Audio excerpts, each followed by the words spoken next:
O sofrimento humano não nasce apenas do conflito entre desejo e realidade. Muitas vezes ele nasce também de uma voz interna que cobra, julga, critica, humilha, exige perfeição e faz o sujeito sentir que está sempre em dívida. Hoje nós vamos falar de superego.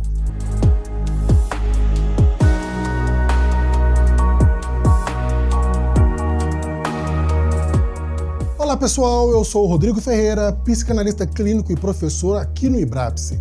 E esta série é dedicada aos grandes conceitos da psicanálise. Quando falamos em superego, em psicanálise, estamos falando da instância psíquica ligada à lei, à interdição, à culpa, à censura, à autoobservação e também aos ideais que o sujeito carrega. Dito de um jeito bem simples, o superego é aquela instância que diz: isso não devia, isso não basta, você falhou, você precisa corresponder, você não está à altura.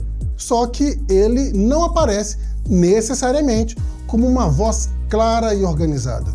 Muitas vezes ele se manifesta como mal-estar, culpa difusa, exigência excessiva, perfeccionismo, vergonha, necessidade de punição ou sensação constante de insuficiência. Esse conceito ganha forma especialmente na segunda tópica freudiana, quando Freud organiza o aparelho psíquico em três grandes instâncias: id, ego e superego. Essa formulação aparece de maneira mais clara no texto O Ego e o Id, de 1923. Até então, Freud já trabalhava com a distinção entre consciente, pré-consciente e inconsciente, mas em determinado momento ele percebe que não basta pensar a vida psíquica apenas em termos de acesso ou não acesso à consciência. Era preciso descrever também as instâncias em conflito, as forças que exigem, proíbem, defendem, punem e organizam o sujeito. E é aí que o superego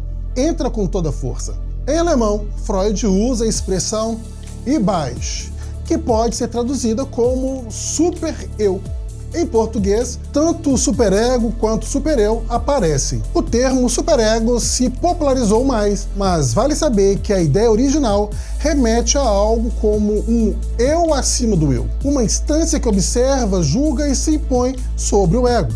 Isso já diz bastante sobre sua função. O superego não é o próprio sujeito deliberando calmamente. Ele é uma instância que se coloca sobre o ego, cobrando, avaliando e impondo exigências. Muita gente, no senso comum, imagina o superego como se fosse apenas a consciência moral. E isto não está totalmente errado, mas é muito pouco. O superego não é apenas saber o que é certo ou errado. Ele não é só um juiz racional do bem e do mal. Na verdade, em Freud, o superego tem algo muito mais duro, mais severo e às vezes até mais cruel do que a moral comum. Ele não apenas orienta, ele pode acusar, envergonhar, humilhar e até exigir punição. É por isso que o superego é tão importante para entender o sofrimento humano, porque muitas vezes o sujeito não sofre só pelo que deseja ou pelo que perde. Ele sofre também pelo modo como é julgado por dentro. Mas de onde surge o superego? Essa é a pergunta decisiva. Em Freud, o superego se forma a partir da internalização das proibições, das leis, das figuras de autoridade e dos ideais que marcaram a constituição do sujeito, especialmente nas relações infantis com os pais ou com aqueles que ocuparam função parental. O ponto central aqui é complexo de Édipo. De maneira muito resumida, Freud entende que no atravessamento do Édipo, a criança encontra limites para seus desejos, especialmente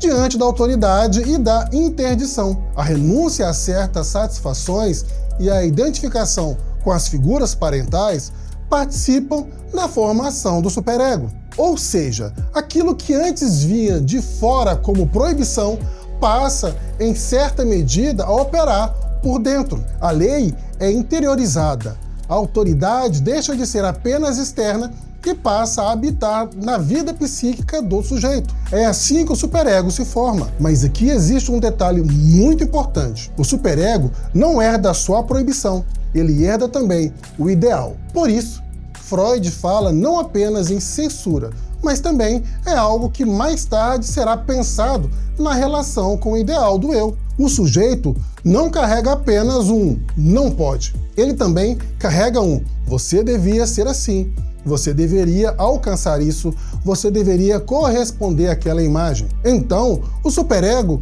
não é apenas instância do veto, ele é também a instância da exigência ideal. É por isso que o superego pode aparecer tanto como culpa por ter desejado, quanto como sofrimento por nunca se sentir suficiente ou bom. Em um caso, ele acusa o sujeito por desejar demais, no outro, acusa por não corresponder ao ideal. Nos dois casos, ele mantém o sujeito em dívida. Uma forma muito boa de entender isso é pensar no superego como uma instância que, ao mesmo tempo, proíbe e exige. Ele diz não faça, mas também diz faça melhor, seja mais, não fale, não decepcione, não pare, não relaxe, não se satisfaça com pouco. E isso torna o conceito muito mais atual do que parece, porque se no passado o superego era mais facilmente imaginado como uma voz moral rígida, hoje ele também pode aparecer como voz de desempenho, produtividade, perfeição e autoexigência infinita. Esse ponto é muito importante. O superego não é só a voz do não. Muitas vezes ele é a voz do mais sucesso, mais rendimento, mais pureza, mais acerto, mais controle, mais disciplina, mais perfeição. E o resultado disso pode ser devastador, porque o sujeito nunca chega ao ponto em que sente que já bastou. No funcionamento psíquico, o superego está em relação constante com o ego. O ego tenta lidar com a realidade, administrar desejos, mediar conflito. E o superego pressiona esse ego com críticas, acusações e ideais. É por isso que muitas vezes o sujeito sente que está sempre sendo julgado dentro de si. Mesmo quando faz algo bom, uma parte interna diz que foi pouco. Mesmo quando acerta, sente culpa. Mesmo quando descansa, se sente em falta. Mesmo quando alcança algo importante, não consegue usufruir. Esse é um modo muito claro de perceber a ação do superego. Vamos imaginar um exemplo simples. Uma pessoa trabalha muito, se dedica, entrega resultados, recebe elogios. Do lado de fora, aparentemente, tudo vai bem, mas por dentro ela pensa, eu devia ter feito melhor. Isso não é suficiente. Eu não posso relaxar. Eu não mereço descansar. Se eu parar, sou fracasso. Percebe? A realidade externa até reconhece o seu valor, mas o superego mantém a acusação. Isso é muito diferente de uma avaliação racional.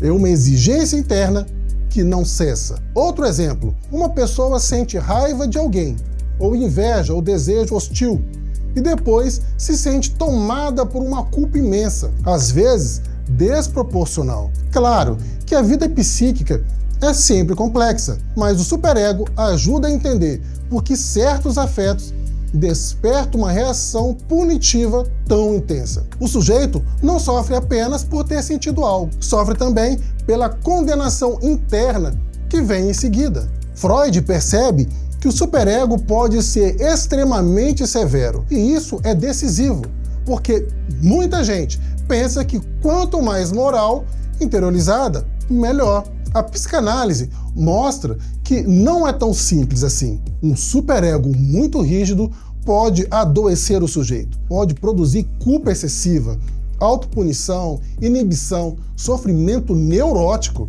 necessidade de fracasso, sensação permanente de dívida e até busca inconsciente por castigo. Em outras palavras, a instância que deveria ajudar a regular também pode esmagar. Esse ponto aparece com muita força quando Freud pensa a melancolia. Na melancolia, por exemplo, vemos um superego feroz, cruel, que ataca o ego com acusações devastadoras. O sujeito não se sente apenas triste, ele se sente sem valor, culpado, indigno, condenável. A violência da crítica interna mostra de forma dramática a força destrutiva que o superego pode assumir. E aqui vale um cuidado muito importante.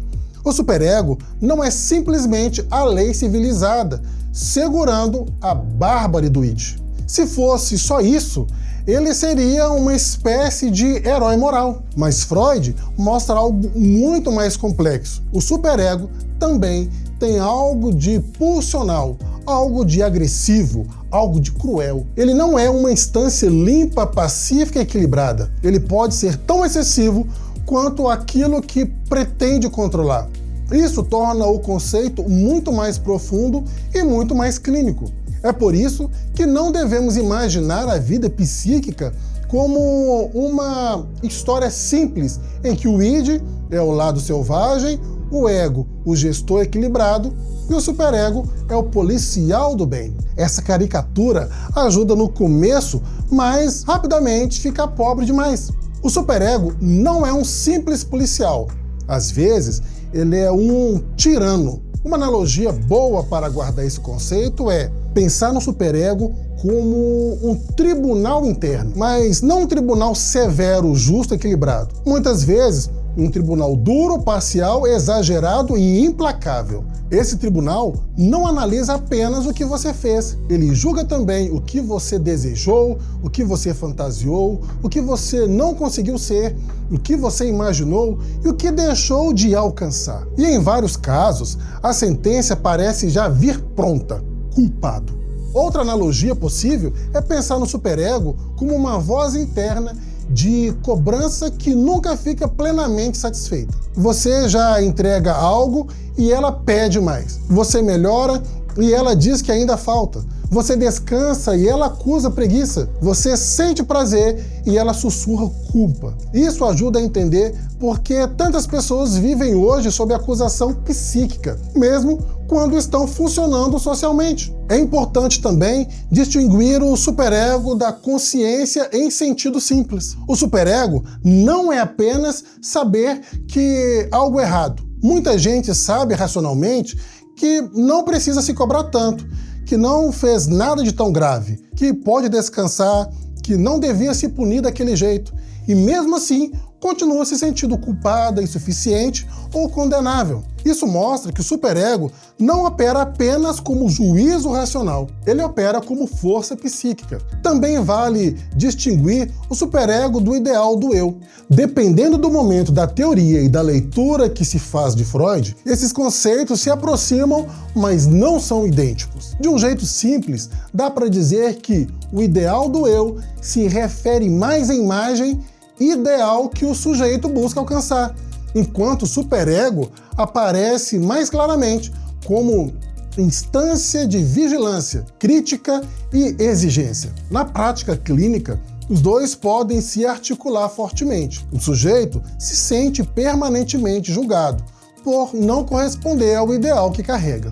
Quando chegamos em Lacan, o superego ganha um refinamento muito interessante. Lacan mostra que o superego não é apenas a voz da proibição, ele é também a voz paradoxal que manda gozar. Isso é muito importante, porque para Lacan, o superego não diz só não pode, ele também diz goza, vai mais, não para, extrai mais satisfação, não fica aquém. E isso torna o conceito ainda mais contemporâneo. O superego deixa de aparecer apenas como moral vitoriana, repressiva e passa a ser percebido também na lógica da exigência contemporânea de desempenho, consumo, produtividade e gozo obrigatório. Ou seja, o sujeito atual não sofre apenas porque é proibido, sofre também porque é empurrado a performar, a gozar, a render e se mostrar, a ter experiências e não falhar e não ficar para trás. E mesmo assim, se sente sempre suficiente. Isso é uma leitura muito rica do superego em chave lacaniana. Então, o superego pode se apresentar de formas diferentes. Pode ser a voz clássica da culpa moral, E pode ser a cobrança perfeccionista, pode ser a exigência da pureza, pode ser a humilhação interna, pode ser a necessidade de punição, pode ser a obrigação de sucesso, pode ser a ordem de gozo. Em todos esses casos, ele aparece como uma instância que não deixa o sujeito simplesmente descansar em paz. Também é importante dizer o que o superego não é. O superego não é sinônimo de ética madura, não é consciência tranquila, não é sabedoria interior, não é simplesmente o lado bom da mente colocando limites necessários. Ele pode até participar da inscrição da lei e da vida em sociedade, claro, mas clinicamente ele é muito mais ambíguo e muitas vezes muito mais cruel do que isso. O superego também não é algo que o sujeito desliga, como quando percebe racionalmente que está se cobrando demais. Se fosse assim, bastaria autoajuda e planilha. O problema é que o superego opera numa profundidade maior. Ele toca na formação do sujeito, nas identificações infantis, nas relações com a lei, com o desejo e com a culpa. Por isso, a clínica precisa levá-lo a sério. Há algumas formulações que ajudam muito a guardar esse conceito. A primeira é esta: o superego é a instância que vigia, julga e cobra o sujeito. A segunda é: o superego se forma pela internalização da lei, da proibição e das figuras de autoridade. E a terceira: o superego não apenas proíbe, ele também exige. Essas três frases já sustentam uma boa espinha dorsal do conceito. Se formos resumir de forma bem clara, podemos dizer assim: o superego em Freud é a instância psíquica ligada à internalização da lei, da proibição, da autoridade, dos ideais, surgindo especialmente a partir da travessia do complexo de Édipo. Ele se relaciona com a culpa, a auto-observação, a censura e a exigência ideal, pressionando o ego e entrando em conflito tanto com o id quanto com a realidade. Em vez de ser apenas uma consciência moral equilibrada, o superego pode ser extremamente severo, cruel e produtor de sofrimento. Em Lacan, ele ganha ainda mais a marca paradoxal de uma instância que, além de proibir, também ordena o gozo. No fundo, o conceito de superego nos ensina algo muito importante. O sofrimento humano não vem só do que o sujeito deseja e não pode viver. Muitas vezes vem também da forma como ele é julgado por dentro, da voz que não perdoa, da cobrança que não cessa e do ideal impossível ao qual ele tenta em vão corresponder. Se esse vídeo te ajudou a entender melhor o que é superego, deixa aqui o teu like e se inscreva no canal do IBRAPSE. E não se esqueça, compartilhe esse conteúdo com quem quer estudar psicanálise com mais profundidade e clareza. Ah, outra coisa, escreve aqui nos comentários qual conceito você quer ver no próximo episódio do nosso Dicionário de Psicanálise. Até a próxima!